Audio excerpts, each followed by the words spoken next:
There was an idea.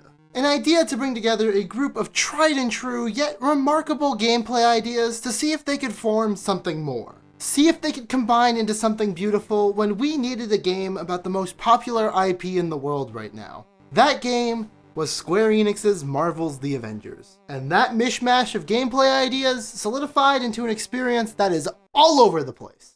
Hey everyone, I'm RVRocks, and I never really have had a chance to talk about it on the channel before, but I am a huge fan of comic books. And as you can probably guess by association, a huge fan of comic book media. You know, stuff like the MCU, the Arrowverse, that new Invincible show that looks pretty good. Hell, I even like the DC stuff most of the time. But as you can imagine with this love of comic books, I also love comic book games. Games based around comic book superheroes are kind of like the end-all be-all for me. While it's cool to see Batman take out a bajillion dudes in a movie, it's that much cooler to be Batman and take out those dudes yourself. And this mindset applies to a ton of games that I love. Stuff like Injustice, Ultimate Alliance, Spider-Man, even the LEGO games nail this feeling of being a superhero and just being awesome. But there is one game I never see get talked about in this manner, and that is Marvel's Avengers. Marvel's Avengers was the Avengers game that we all wanted, that wasn't the Avengers game that we all wanted. That sounds dumb, but hopefully by the end of this, you'll begin to see what I mean. When this game was first revealed, it was exciting. The idea of getting something like Spider-Man, but with the entire Avengers team, is something that people have been wanting since the first Avengers movie. Then it was revealed that this game was going to be an always online, multiplayer, games as a service type game, which ruffled some feathers, because most people, myself included, thought that an Avengers game would be some large-scale, epic, cinematic, single-player story. And that was just the first of many issues that began to plague this game, including, but not limited to, MCU knockoff character designs. Only 4 major comic book villains, 3 of which are fightable outside the main campaign. Costumes that are shamelessly only purchasable with a super rare currency, meaning that you basically have to spend real life money on them. Lame costumes around the board. Fortnite-style battle passes for all the characters. The grind for max power being slow with no endgame to boot. Having traditional experience, gear, and a battle pass, aka 3 different forms of leveling. And most importantly, no Hawkeye in the base game. I'm glad they fixed that one. If you truly want to know everything wrong with the Avengers, there are a million well-edited video essays tearing this game a new one, made by assumingly good-meaning people. But here's the thing, this game kinda became an internet buzzword for a while. Every now and then the internet gets behind something being so terrible that everybody feels the need to comment about it, as if it's some form of honor on their profile. Everyone just kinda gets swept up in the hype of mutually hating something, including people who feel the opposite and people who wouldn't even normally comment on the matter. And if you still don't quite understand what I'm talking about, picture the storm that came from these things happening. That's about the tier of Avengers hate we got. And don't get me wrong, amongst this sea of negativity that swelled from the Avengers, there was a lot of valid points made, because criticism is not necessarily hate, although they can get confused sometimes. Keep this in mind going forward, because I think the criticism is more than deserved for the most part. But I don't know if a lot of the people critiquing this game have actually played it, because through all the bad, Avengers has a lot of heart. You might be wondering, why am I talking about Avengers now? It's a few months out from launch, but it's not like it's been long enough for them to have made some radical changes to the overall system. It's not like Overwatch, it didn't really decay an audience. Marvel's Avengers more or less started out dead. The initial release was plagued with bugs, performance issues, the whole 9 yards. So here's the thing. March 18th, Marvel's Avengers released their second DLC pack, Hawkeye, Future Imperfect, and the next generation versions of the game. If there was ever a time to save Marvel's Avengers, it would be now. Games like Destiny's 1 and 2, Star Wars Battlefront 2, No Man's Sky, and Final Fantasy XIV were all able to come back from what were frankly disastrous launches. And these games in some cases became some of the most talked about games online, or in other cases, at least became a fulfilling experience from start to finish. I believe that Marvel's Avengers has the ability to recover just like those games did. But before we discuss how it's gonna do that, let's talk about the things that, even to fans of the game, led it down the wrong path. And just like all good RVRocks videos, there are 3 main points I want to cover, some of which I touched on a little bit a second ago. There's the game's identity crisis, its lack of content, and last but arguably most importantly, Crystal Dynamics' lack of communication. Marvel's Avengers can be a confusing mess of ideas at times, and that's exactly what I mean when I say that this game has an identity crisis. If I go into a Far Cry game, I know to expect a large open world with quirky characters and some plot focusing around you working as part of a resistance. When I play Minecraft, I know that the game wants me to explore and build and create my own settlement. When I load into a game of Overwatch, I can even tell what this shambling corpse of a game wants me to be experiencing. Adapt, change your team, outplay and outmaneuver the enemy. Marvel's Avengers at any given time feels like it's trying to be 3 different game genres at once without really excelling at any of them. At times it feels like it's trying to be like Uncharted with these epic set pieces and sweeping cinematic story. But then half the missions in the story are non-cinematic and plop you into an open area with 3 dumb as rocks AI teammates. At times it feels like it's trying to be like a multiplayer beat 'em up, akin to something like Streets of Rage or Ultimate Alliance, just grander. But then half of the missions in the story mode are single player only. And then combine those with the MMORPG style of equipment and gear managing, and it begins to feel way wrong. Ignoring that half of this game feels like it was built as an Uncharted level story and the other half feels like a higher budget Ultimate Alliance, this gear system doesn't jive with either of those ideas. None of this gear really changes how the character plays that much, and I never really felt like I was going anywhere while grinding. I made it a mission for my revisit to fully max out one character, but the growth in this game is just so strange. Like, there's the traditional leveling and skill tree, and that all feels great. Unlocking new moves, tweaks for your abilities, when you have a bunch of characters who all drop heroic orbs so everyone's just pulling out special abilities left and right, that's awesome. But then you throw this whole gear system on top of it, and it just feels so artificial. As much as I hate Destiny, this system works over there because it's all PvP and weapon based. I've heard my fair share of complaints about so many goals being PvP oriented in Destiny 2, but PvP helps keep the variety up when grinding. Not to mention, in Destiny 2, when you get a new gun, you get to, shoot it, you get to feel how it works. Marvel's Avengers doesn't really change your moveset or abilities with gear very often, and it really hurts my want to grind. Although there are a few that do, namely the PIM particles which shrink your enemies, and let me tell you, that's some straight up comic book silly bullshit, and I love it. This gear system is just so completely incongruent with the rest of the experience that's already not sure what type of game that it wants to be. You have these cutscenes with great emotional beats, and then it drops you into a bland multiplayer mission almost randomly. It's so strange and at odds with itself. But that's not even the largest problem with the game in its current state. I would say that the biggest problem with this game is probably its lack of content. The game is a games as a service game. That's what it's trying to be. Fine. I don't love that that's the direction it's taken, but you know what? I'll accept it. But it's not great at that either. There are weekly quests and the like, but it's not like there's anything different. From the very beginning to the very end, the grind is the same. You'll be playing the same types of missions, fighting the same types of enemies, doing the same types of objectives. Even the daily quests only have like 3 or 4 different missions in rotation, the amount of times I fought the fucking Taskmaster. There's a pretty solid 12-hour campaign in there, but once you beat it, what are you doing? Well, you're going to be playing the same repeated weekly mission types. Why are you going into the repeated weekly mission types? I don't know, to grind, I guess. What are you grinding for? Nothing. There's these hives that are meant to be sort of a high-level activity, but they're kind of just more of the same, and there's no real endgame activity to do. There's no raid you need to power up for. It's just going into the same missions over and over again for no discernible reason. And the worst part is, if the grind wasn't so arduous, I would probably do it for every character. Because the gameplay that they have here is so solid. But no, they drip feed you gear upgrades by 1 or 2 power levels every so often, so you as the player are given a choice. Either you grind to your heart's content and hope that at some point they'll add something for you to do with all those levels, or you do what I did for the longest time. You go onto the game, play a few missions cause the combat's pretty fun, and then log off for a few months because there's nothing for you to do. And this sucks because the base is there. If there was just a few more villains, or a few more mission types, or if the enemies had a little bit more variety to them, there would be so many more reasons to revisit this game. I love games like Hyrule Warriors, Ultimate Alliance 3, and Monster Hunter. I know the grind, but all these games find a way to make it interesting.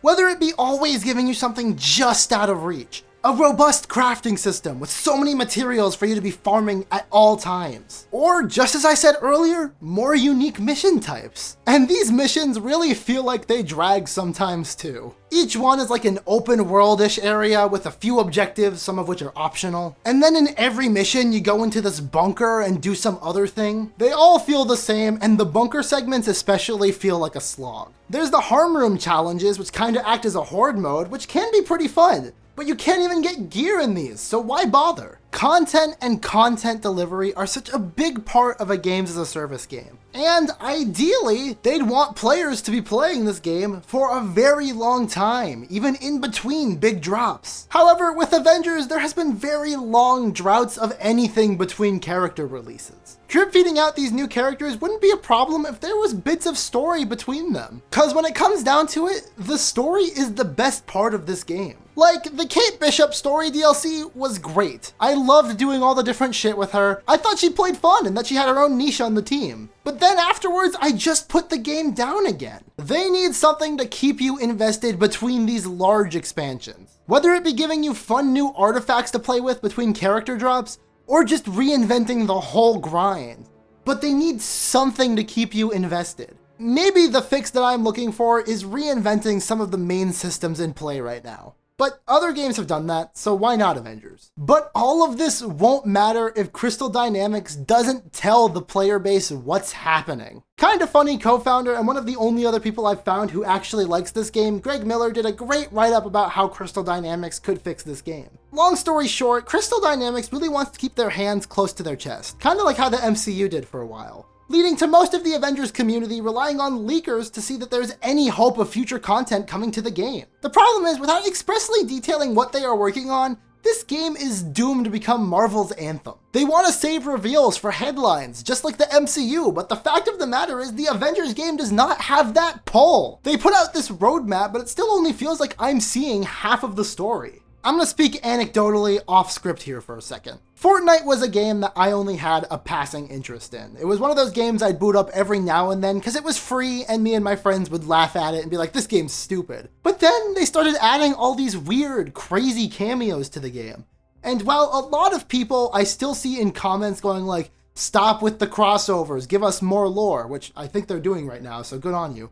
But I really was more interested in that stuff. All the crazy crossovers in this game actually got me playing it. I bought the season pass and grinded my way to getting Baby Yoda in 3 days just because I wanted it so bad. And the Avengers game could do something like that too. Call me crazy, but I think all that Avengers needs to do is include one topical character, and that will get this game snowballing. Like, say maybe that they announce that the Falcon is coming in May, when everyone's talking about Falcon and the Winter Soldier now. That could be a big deal. The difference is, Fortnite has a really solid base. Nowadays everyone makes fun of it for being the baby game, but there's a reason it blew up. Avengers is the same conversely. There's a reason it got the shitstorm of PR that it did. People who love the game are passionately complaining on Reddit because they know it can be better. The people that hate the game already jerked off their hate boners in September. And people like me who love parts of the game know that it's not gonna get any better until Avengers fixes some of its core problems. Even the announcement that there's gonna be some kind of rework of this game's core systems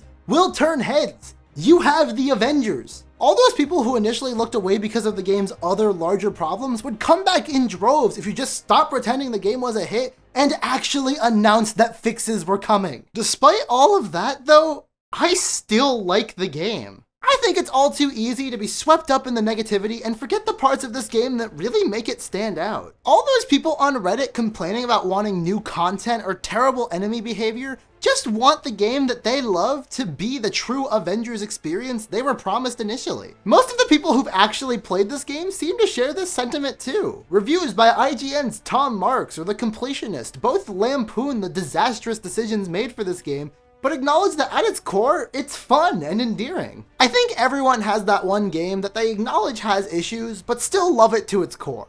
For some, it's Destiny 2, for others, it's Genshin Impact, and for me, it's Marvel's Avengers. And I say that to you with complete sincerity even now, after countless sessions of grinding for no real goal. So for all you naysayers who are almost assuredly gonna find your way to this video, let me tell you why I love it. The story mode is amazing. Kamala Khan is one of my favorite Marvel characters of all time, and finally having her star in her own big budget Avengers story is exciting to me. The characters all play like how you'd expect, and Crystal Dynamics nails the feel of each of them. Iron Man gets lasers, rockets, and repulsor beams that all combo differently. Hulk is basically the tank of the team, and he's an absolute blast just run around and smash stuff with. Captain America is acrobatic and can do the whole fun Lego game, throw your shield at a whole bunch of guys at once once and watch it bounce around thing. Thor with Mjolnir basically plays like Kratos from God of War, except he can fly. Black Widow is historically one of the most boring Avengers, but they managed to make her pretty fun in this game. She plays pretty agile and has a bunch of different guns. Kamala Khan's whole deal is that she can stretch and become big in different areas, and I love when characters can do that because it leads to some wacky shit. For instance, Kamala Khan's ultimate is just growing big and melting everything in sight. Kate Bishop is basically what you'd expect Hawkeye to do, except she can teleport and probably has the best feeling movement in the game. And of course, as of this video's release, the most recent DLC character to be added is Hawkeye. And while he has a lot of the same core abilities as Kate, they managed to make both feel distinct despite that. I like the characters and their interactions. They all feel natural within this version of the Marvel Universe. I like how they all get their moments to shine and they all get their moments to relax, just chilling out in the helicarrier. I like how the story of this game is darker than most other Avengers media. I like how Bruce Banner gets a chance to be a tortured soul. I like oddly sexy bearded Bruce Banner. I like oddly sexy bearded Hulk. I like how, despite having the same voice cast as every other AAA game and visual knockoffs of the MCU depictions of the characters, this game has its own unique interpretation of the Avengers. It feels like its own thing. The enemy variety may be lacking stylistically, but I love how you can have your own little MCU movie moments within the game. Like, you can be beating up on a dude and then out of nowhere Mjolnir will fly by and take him the fuck out. I like how each character has their own way of moving around quickly. Each character has a ranged attack, and each character has a support ability because that means there's no must-haves on a team. Team comp doesn't really matter, you can bring who you want. I like the multiplayer. When you can get 4 people on a team together, it's a blast coordinating different things. Like having Hawkeye be a sniper, shooting dudes from a distance, and then Hulk comes in rough and tumble, tries to take on the bigger guys, while Iron Man and Thor fly around and take out the air guys. It's awesome when it works. This game has potential. I originally hated the idea of it being multiplayer at all. But these moments, these small moments where everything just kind of clicks, gives me faith that this can work. And this idea does work, but that time in which it's working is only but a fraction of the overall experience. It's only been a few months since the game's release, and while they've made strides, it's not like I can look back and chronicle how we've evolved over time. So this time around, let's look at the problems I listed earlier, and alongside seeing what changed and what hasn't, I'll be throwing in a few pitches on how I would fix these problems. The whole identity crisis issue is something I don't think Avengers will ever be truly able to shake off. The main campaign is oftentimes the most memorable part of a game like this, and for that to be a mostly single player, mostly cinematic, big adventure, only to transition into a games-as-a-service mission-based experience afterwards is still hilariously jarring. Unless they can make some way for the entire campaign to be played by 4 people at once, maybe by giving you 4 of one character for the lone character missions, this game will forever have its issues with how it's presented itself. Because at times, these feel like completely different games. The best they can do without doing some kind of major overhaul would be making sure that the games-as-a-service aspects are clear as day. And they're working on it. They recently started making these videos called Avengers Essentials, and for a game that has a bit of a UI problem, a series of short, well-edited videos explaining various aspects of the game's design really helps in getting the message across. And they're also working on a mode that lets you bring 4 of one character into a mission. Maybe you can repurpose that idea for a 4-player campaign mode. Please. As for Avengers content issues, well, that's something that's also in the works over at Crystal Dynamics. I mean, they put out this roadmap, but almost assuredly there's something bigger in the works. The game has put out 2 free DLC expansions that have given us some decent pieces of content. There's Kate Bishop, Taking Aim, and Hawkeye, Future Imperfect, giving you the 2 titular archers and small 2 to 3 hour campaigns to go with them. Kate's whole story focuses on why Hawkeye wasn't there in the base game, and Hawkeye's story is basically a sequel to that, and the ending puts a nice little bow on the whole Hawkeye story. Problem being, they're both pretty short. 2 to 3 hours of new content is great when you're playing this game casually for the story, but not adding anything too in-depth for its games-as-a-service side, except for 2 new characters to do the same shit with and a reskinned boss, is rough. It's pretty obvious that COVID-19 hit this game like a truck, and Crystal Dynamics wasn't, and probably still isn't, operating at max efficiency. These characters were originally supposed to come out monthly, some of the shit in the roadmap was supposed to come out months ago, and most of this DLC feels like it should have been in the game from the get-go. I mean, Hawkeye is one of the 6 big Avengers.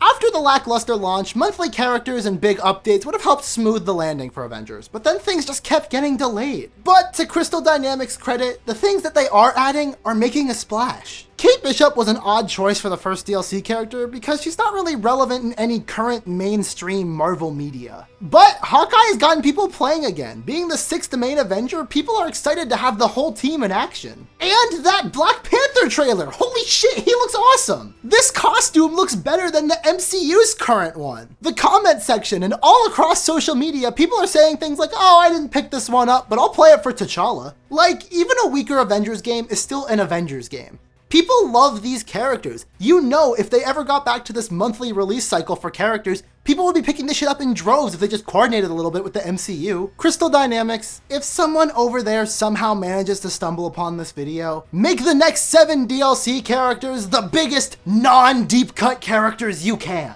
Sneak in the smaller ones between drops, but these big name characters are the ones that are getting people back into your game. Obviously give them more content and more villains to fight, but you saw the reaction to Black Panther. Of course, it helps that T'Challa is, you know, a black man, and you somehow managed to release a game in 2020 with no black main characters. T'Challa was a big name in Black Pride when Black Panther was first released over here in the US. This shit was bound to blow up. Look at the reaction to Black Panther, and imagine the reaction to other characters who are just as, if not more popular in the Marvel mythos. Captain Marvel, you already have a million references to her in the story mode, and you know, Kamala's around. Scarlet Witch and the Vision are huge right now. What about Scott Lang? You already baked in a reason for Hank Pym to sit on the sidelines. The Falcon, Doctor Strange, Winter Soldier, these characters I'm listing are some of the favorites in the MCU right now. You may have missed your timing initially with WandaVision, but those characters are bound to come back pretty soon here. The Falcon and the Winter Soldier is bound to be huge, and while they may be a little bit less exciting than the Scarlet Witch and Vision, they would make fine additions to this game.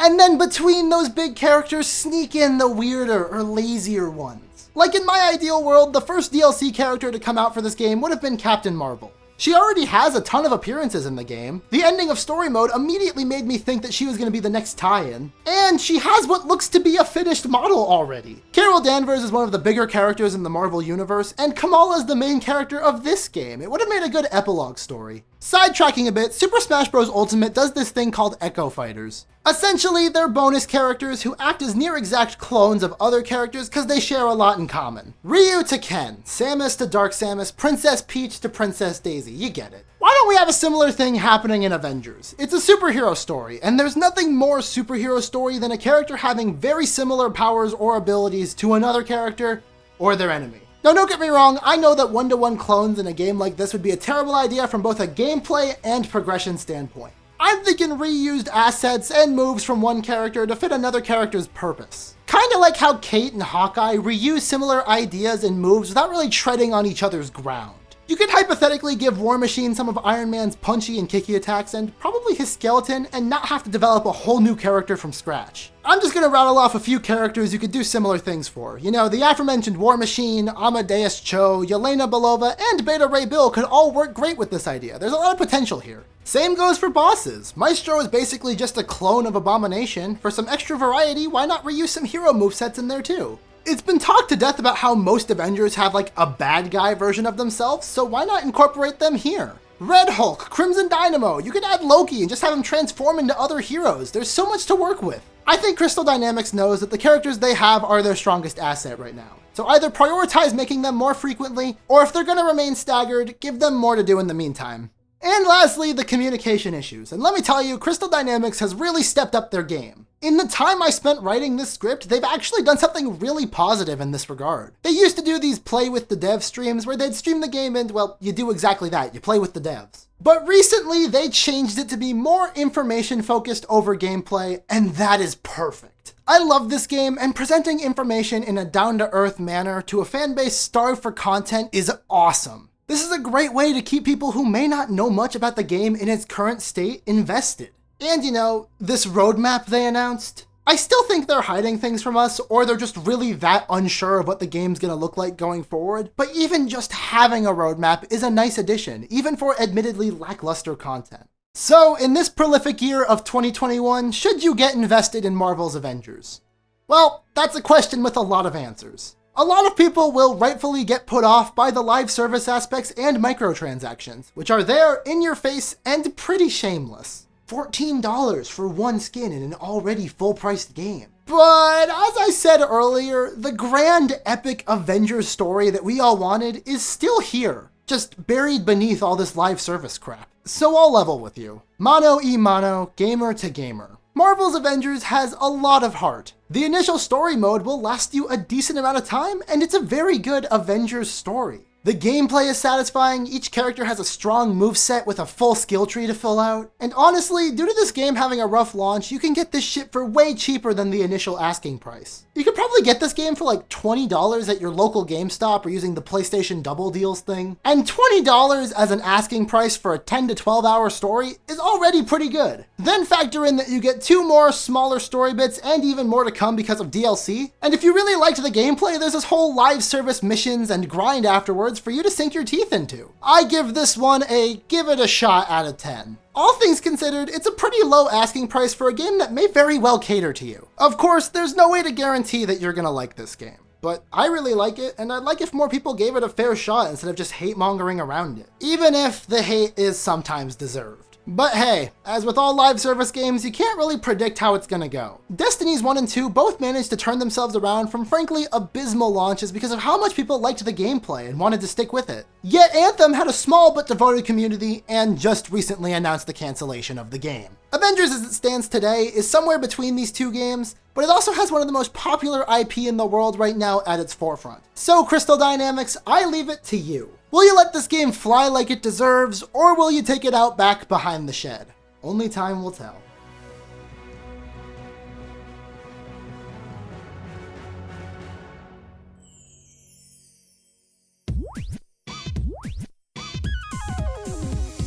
And if you think this channel deserves to fly, then why don't you subscribe to RVRocks and ring the bell, like this video, and comment your thoughts on Marvel's Avengers. Just like with Overwatch, this topic is pretty divisive, with a lot of differing yet equally valid opinions on the matter. So let me know your thoughts either in the comments below or on Twitter at RVRocks. Also tell me your thoughts on which game I should look at next for my Dead Game series. I'm always happy to do what the people want. But before you do any of that, I have been RVRocks, and thank you so much for watching. See ya!